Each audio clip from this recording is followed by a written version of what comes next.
Hi friends, welcome back to Sakhi reviews. కేడీ governments కంపెనీకి తిరిగి వచ్చిన ఆనంది. షాక్లో జీవన, సునంద, ఆనందంలో చైతన్య, శశికాంత్.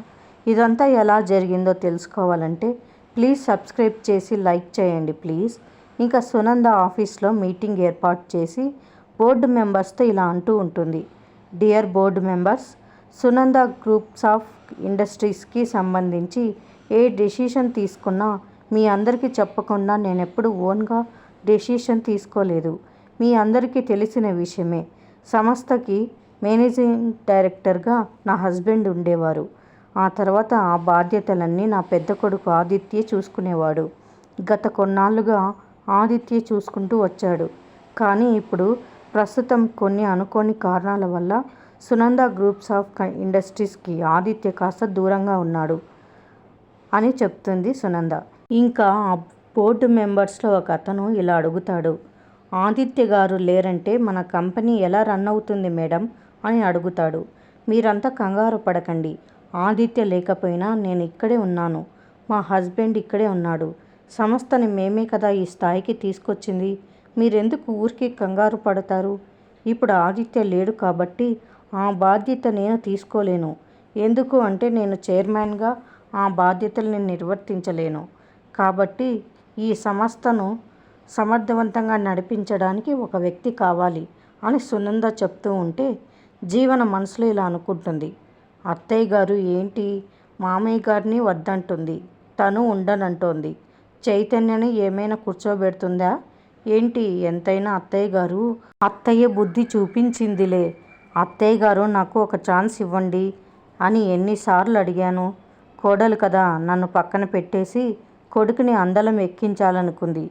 ఏదో ఒకటి చేసుకొని అని మూతి తిప్పుకుంటుంది జీవన. ఇంకా సునంద చెప్తూ ఉంటుంది.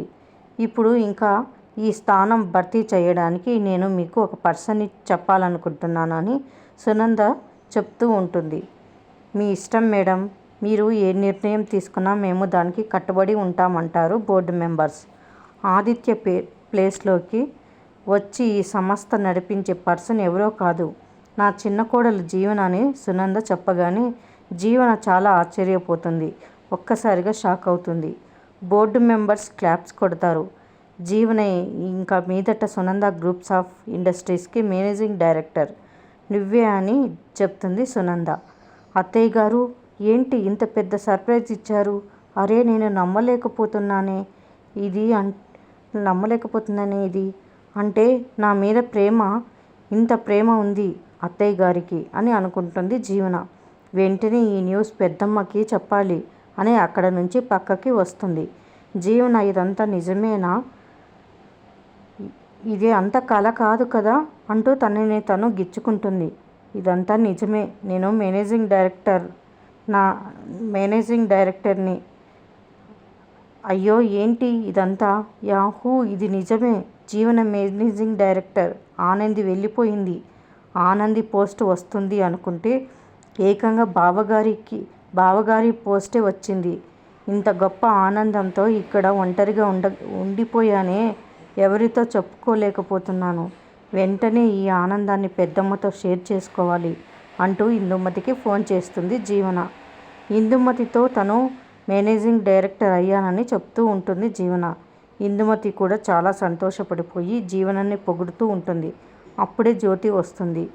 ఇందుమతి మాటలు విని ఇంతకీ ఏం సాధించింది జీవన అని అడుగుతుంది. ఏది ఇటు ఇవ్వండి నేను మాట్లాడతాను అంటూ ఫోన్ తీసుకుంటుంది జ్యోతి. ఇంకా జీవన సంతోషంగా జ్యోతితో చెప్తూ ఉంటే అదేంటి సునంద గారు బాగా తెలివైన మనిషి అనుకున్నాను, ఇలాంటి నిర్ణయాలు తీసుకుంటున్నారు అని జ్యోతి అనగానే ఇందుమతి షాకింగ్గా చూస్తుంది. ఇందులో తప్పుడు నిర్ణయాలు ఏముందమ్మా అని అడుగుతుంది జీవన.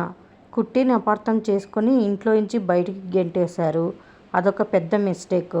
కుట్టిని సపోర్ట్ చేసిన ఆదిత్యను కూడా అర్థం చేసుకోకుండా ఇంట్లో నుంచి బయటికి నెట్టేశారు, ఇది రెండో మిస్టేక్. వెనక ముందు ఆలోచించకుండా నిన్ను మేనేజింగ్ డైరెక్టర్ చేశారు, ఇది మొదటిది. రెండోది కంటే ఇంకా పెద్ద మిస్టేక్. నీ సొంత విషయాలు చక్కబెట్టుకోలేవు, అలాంటిది మేనేజింగ్ డైరెక్టర్ అంటే అంత పెద్ద కంపెనీని ఎలా మేనేజ్ చేయాలనుకుంటున్నావు మీ అత్తయ్య గారు అని చెప్తుంది జ్యోతి. చేయాలనుకుంటున్నారు మీ అత్తయ్య గారు అని చెప్తుంది జ్యోతి. అమ్మా, ఇది టూ మచ్. ఈ విషయం విని నాకు ₹1,00,00,000 కారు గిఫ్ట్గా ఇస్తావనుకుంటే ఇలా డిసప్పాయింట్ చేస్తున్నావు. నేను సక్సెస్ అవ్వడం నీకు ఇష్టం లేదు అని అంటుంది జీవన. అది కాదు జీవన, ఇదే పోస్ట్ కుట్టికిచ్చి ఉంటే కంగ్రాట్స్ చెప్పేదాన్ని. నీకు కాబట్టి జాగ్రత్త చెప్తున్నాను అంటుంది జ్యోతి. నాకేం జాగ్రత్తలు చెప్పాల్సిన అవసరం లేదు. నీ కూతురు వాల్యూ ఏంటో నీ వియ్యపురాలికి తెలుసు. అందుకే నాకు ఈ పోస్ట్ ఇచ్చారు అని చెప్తుంది జీవన. ఇంకా తర్వాత ఆదిత్య ఇంటికి స్వీట్స్ తీసుకొని వస్తాడు. ముందు ఆనందిని స్వీట్స్ తినమని చెప్తాడు. తనకి మొదటి కమిషన్ వచ్చిన దానివల్ల ఈ స్వీట్స్ తీసుకొని వచ్చానని చెప్తాడు. తనకి మొదటిగా వచ్చిన డబ్బుని దేవుడి దగ్గర పెట్టమని చెప్తాడు. అంత ప్రత్యేకం ఏంటని అడుగుతుంది ఆనంది. నా మొదటి సంపాదన అమ్మ ఇచ్చిందని చెప్తాడు. అందుకే ఆ డబ్బుని అలాగే దేవుడి దగ్గర దాచిపెట్టని చెప్తాడు. అయితే అత్తయ్య గారికి తెలిసిపోయిందా అని అంటుంది ఆనంది. అవును, ఇంకా మనం దేనికి భయపడకుండా మన పని మనం చేసుకోవచ్చని చెప్తాడు ఆదిత్య. ఇక తర్వాత జీవన సంతోషంతో చైతన్యకి శశికాంత్కి స్వీట్స్ ఇస్తుంది. ఏంటమ్మా ఆనందంగా ఉన్నావు అని అడుగుతారు. నేను కాదు అత్తయ్య గారి చెప్తారు అని అంటుంది జీవన. ఇంకా సునంద చెప్తుంది, జీవనని మేనేజింగ్ డైరెక్టర్ చేశాను అని చెప్తుంది. అది విని చైతన్య శశికాంత్ ఒక్కసారిగా షాక్ అవుతారు. ఏంటి అంత షాక్ అవుతున్నారు అంటుంది సునంద. అదేంటి సునంద, ఇంత పెద్ద నిర్ణయం తీసుకున్నావు? అది ఆదిత్య పోస్ట్ కదా సునంద అంటాడు శశికాంత్. లేదు, ఆదిత్య గారు చాలా పెద్ద స్థాయికి ఎదిగిపోయారు. ఆయన ఇంతకంటే పెద్ద పోస్ట్ చేస్తున్నారు. ఆయనకి ఎండీలు, చైర్మన్లు, సీఈఓలు ఇవి చాలా చిన్న విషయాలు. ఆయన ఒక క్యాబ్కి డ్రైవర్. చాలా పెద్ద పోస్టు. రోడ్డు మీద క్యాబ్ డ్రైవ్ చేసుకుంటున్నారు. మీకు ఇంతకీ తెలియదు అనుకుంటా కదా అంటుంది సునంద. తెలుసు అని చెప్తాడు శశికాంత్. ఎలా తెలుసని అడుగుతుంది సునంద. ఆనంది కనిపించింది, నాకు చెప్పిందని చెప్తాడు. ఓహో, అంటే మొగుడు క్యాబ్ డ్రైవింగ్ చేస్తున్నాడని అదేదో గర్వంగా ఊరందరికీ చెప్పుకుంటూ తిరుగుతుందేమో, సిగ్గు లేకపోతే సరి అని సునంద అంటుంది. దాంట్లో సిగ్గుపడడానికి ఏముంది సునంద? ఇప్పుడు నీ కొడుకుని నిర్దాక్షిణ్యంగా కట్టుబట్టలతో ఇంట్లో నుంచి బయటికి గెంటేశావు. మరి ఏం చేస్తాడు వాడు? నీ కొడుకు సమర్థవంతుడని నువ్వు గర్వించాలి. వాడు ఎక్కడ ఎవరికి జారిపడలేదు. ఏ ఫ్రెండ్ దగ్గర అప్పు తీసుకుని బతకడం లేదు. తప్పు చేసి బతకడం లేదు. జూదాలాడి బతకటం లేదు. వాడు మగాడిలా ఉద్యోగం చేసి బతుకుతున్నాడు.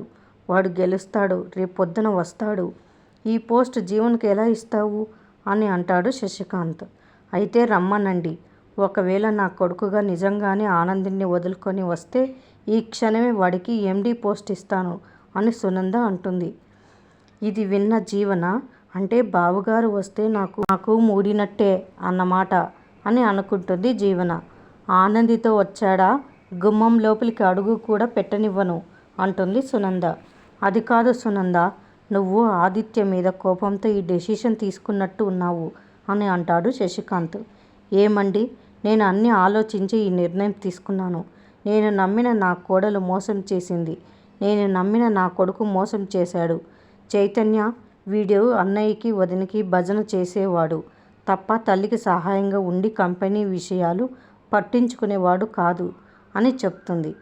ఆనంది భర్తగా చక్కగా క్యాబ్ నడుపుకుంటూ 10ో 12కో సంపాదించుకుంటున్నట్టున్నాడు. వాడికి ఆ లైఫే బాగుంది అంట. కానివ్వండి, ఎవరి రాత ఎలా ఉందో మనం మాత్రం ఏం చేస్తాం? మనల్ని కాదు అనుకున్న మనుషుల గురించి మనం ఎందుకు ఆలోచించాలి? వదిలేయండి. జీవనే మేనేజింగ్ డైరెక్టర్. దీంట్లో ఎటువంటి ఆలోచన లేదు అంటుంది సునంద. ఇంకా ఆదిత్య ఆనందిని కలవడానికి Sunanda groups of industries staff వస్తారు. ఏంటి సార్ ఇలా వచ్చారని అడుగుతాడు ఆదిత్య. అసలు జరిగింది విన్న తర్వాత మా వల్ల కాలేదు. ఏంటి ఇలా జరిగిందని ఒకసారి మిమ్మల్ని చూద్దామని అనుకున్నాము. మీరు ఇట్లా ఇంటి నుంచి సంస్థ నుంచి పూర్తిగా తెగదెంపులు చేసుకొని ఆనంది గారితో బయటికి వచ్చేయడం అనేది ఎంతవరకు న్యాయం సార్ అంటాడు ఒక వ్యక్తి. అంటే నేను తప్పు చేశాను అంటారా అని అంటాడు ఆదిత్య. మీరు ఇలా పూర్తిగా ఆనంది గారి వైపు రాకుండా ఒక వారిధిలాగా ఇద్దరి మధ్యన ఉండి ఉంటే న్యాయం జరిగేదేమో సార్ అని అంటాడు. మీరు ఎలాంటి న్యాయం జరిగేది అనుకుంటున్నారు అని ఆదిత్య అడుగుతాడు. ఆనంది గారు అన్నీ అర్థం చేసుకోగలరు. మీరు మీ అమ్మగారి వైపే నిలబడి మీ అమ్మగారిని కన్విన్స్ చేసి ఆనంది మేడంని ఆ ఇంట్లోకి తీసుకువెళ్ళే ప్రయత్నం చేసి ఉంటే బాగుండేదేమో సార్. ఇలా మీకు జరిగిన గొడవ గురించి ఇంట్లో నుంచి ఒక కొడుకు స్థానం నుంచి ఎండి స్థానం నుంచి పూర్తిగా బయటికి వస్తే ఈ సమస్యకి ఎప్పుడు పరిష్కారం దొరుకుతుంది సార్ అని అంటారు. వాళ్ళన్న మాటలు విని ఆనంది ఆదిత్య ఒకరినొకరు చూసుకుంటారు. మీ అమ్మగారు మీరు లేకపోయేసరికి బాధ్యతలు తెలియని జీవన గారిని మేనేజింగ్ డైరెక్టర్ చేశారు అని చెప్తారు. జీవన మేనేజింగ్ డైరెక్టర్ అన్న విషయం వినగానే ఆనంది ఆదిత్య ఒక్కసారిగా షాక్ అవుతారు. మీ అమ్మగారు జీవనను నమ్మి ఆ బాధ్యతలను అప్పగించారు, బాగానే ఉంది. కానీ ఆవిడ తన అహంకారంతో స్టాఫ్స్తో పొగరుగా ప్రవర్తిస్తోంది. తన వల్ల కంపెనీ కూడా నాశనం అవుతుంది. అందుకే తిరిగి మీరు మీ బాధ్యతని తీసుకోవాలని అడుగుతున్నాము. మీరు ఉంటేనే కంపెనీ డెవలప్ అవుతుంది. మీ మీద మాకు ఆ నమ్మకం ఉంది. దయచేసి మీరు తిరిగి రండి అని బోర్డు మెంబర్స్, స్టాఫ్ ఆదిత్య ఆనందికి రిక్వెస్ట్ చేస్తూ చెప్తారు. ఇంకా వారు వెళ్ళిపోయిన తర్వాత ఆదిత్య అమ్మ జీవనని మేనేజింగ్ డైరెక్టర్ చేసిందని చాలా బాధపడతాడు. జీవన గురించి తెలిసి తన ఎలాంటిదో తెలిసి జీవన మేనేజింగ్ డైరెక్టర్ అవుతే కంపెనీని నాశనం చేస్తుంది అని భయపడతారు ఇద్దరు. అందుకే ఆదిత్య ఒక నిర్ణయం తీసుకుంటాడు. ఆనంది, తిరిగి నువ్వు మన కంపెనీకి వెళ్ళాలి. నువ్వే ఆ బాధ్యతలు తీసుకోవాలి. మన ఇద్దరిలో ఎవరూ లేకపోయినా ఆ కంపెనీని నాశనం చేస్తుంది ఆ జీవన. అందుకే పురుషోత్తం గారు నీకు ఇచ్చిన బాధ్యతని నువ్వు వదులుకోకూడదు. కంపెనీ శ్రేయస్సు కోసం నువ్వు తప్పకుండా ఆ పోస్ట్లోకి వెళ్ళాలి అని చెప్తాడు ఆదిత్య. మీరు లేని ఆ కంపెనీకి నేను ఎలా వెళ్తానండి? అత్తయ్య గారు రాణిస్తారా అని అంటుంది ఆనంది. నీకు పురుషోత్తం గారు ఆ పోస్ట్ ఇచ్చారు, అంతేగాని వాళ్ళు కాదు. నువ్వు తప్పకుండా వెళ్ళాలి, నీ బాధ్యతను నెరవేర్చాలి అంటాడు ఆదిత్య. సరే అని ఒప్పుకుంటుంది ఆనంది. ఇంకా జీవన కళ నెరవేరనట్టే. ఆనంది జీవన పక్కన ఉంటే ఇంకెన్ని కుట్రలు చేస్తుందో చూద్దాం. మరిన్ని అప్డేట్స్ కోసం ప్లీజ్ సబ్స్క్రైబ్ చేయండి. Thanks for watching.